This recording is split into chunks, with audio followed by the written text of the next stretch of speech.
When I first joined the technology industry in 1981, I wish someone had given me, oh, I went backwards, sorry. Let me find that. I wish someone had given me this piece of advice. Don't sweat the small stuff, because the world is going to change at an unanticipated rate during my lifetime. I wish they'd also said to me, you know what, don't worry, be happy. Because that's the way it's turned out. You know, when I joined IBM in 1981, the compute power I hold in my hand would probably have taken up this entire space. The day I joined, I was given a dress code. Girls must wear suits, skirt suits, stockings, sensible shoes, and unadorned jewellery. Like this would never have passed muster at IBM. I never even thought that I would wake up of a morning and say to my Google Home, hey, what does the day look like? And my Google Assistant would say to me, oh, here's your calendar, here's the weather, here's the news that happened overnight. And sift through oceans of data to answer any questions. Technology's been very good to me. In my time, I've worked for a bunch of Fortune 500 countries. I've lived and worked overseas.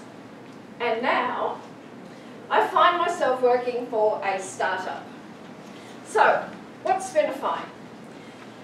Spinify is the second startup for serial entrepreneur Matt Bullock.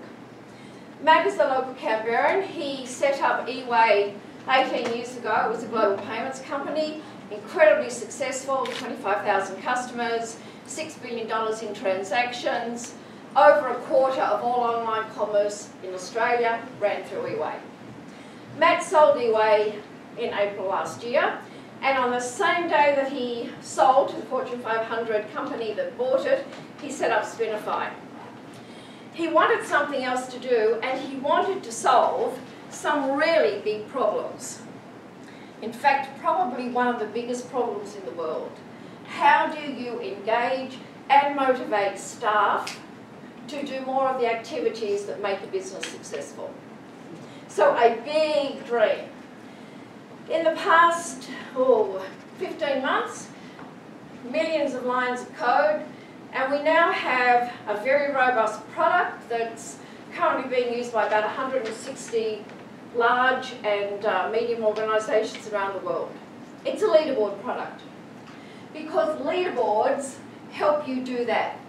They help you engage your staff, and they certainly motivate them because, of course, you're taking their performance data and displaying it on a TV screen.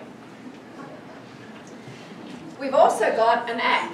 And I never have imagined when I joined IBM that I'd be designing, doing product development for an app on an Apple iPhone and on an Android. So we've come a really long way in terms of doing the engagement and the motivation and the celebration of staff. Do you know that 70% of staff around the world are disengaged with their employer? Now, that translates into lost productivity. About $500 million in the US and about $53 million here in Australia. So when we talk about solving a big problem like engagement and motivation, we're actually talking about how we help organisations contribute better to the global economy. We connect to the Internet of Things. We're using brand new technologies, serverless environments, chatbots. We've got a chatbot that will take you through all the setup of your leaderboards, data analytics, text-to-speech. So we've managed to incorporate all of the modern technologies that we've heard talked about today in terms of delivering a solution for organisations to be more productive and to better contribute to their local communities. It's been a real trip for me because I never thought that we would do things like have a leaderboard that puts out notifications onto the Apple Watch, that talks to the Apple Echo, and also to the Google Home. So if I go back to my first slide, don't worry about the changes that occur. Life is really good and technology makes it that way. Thank you.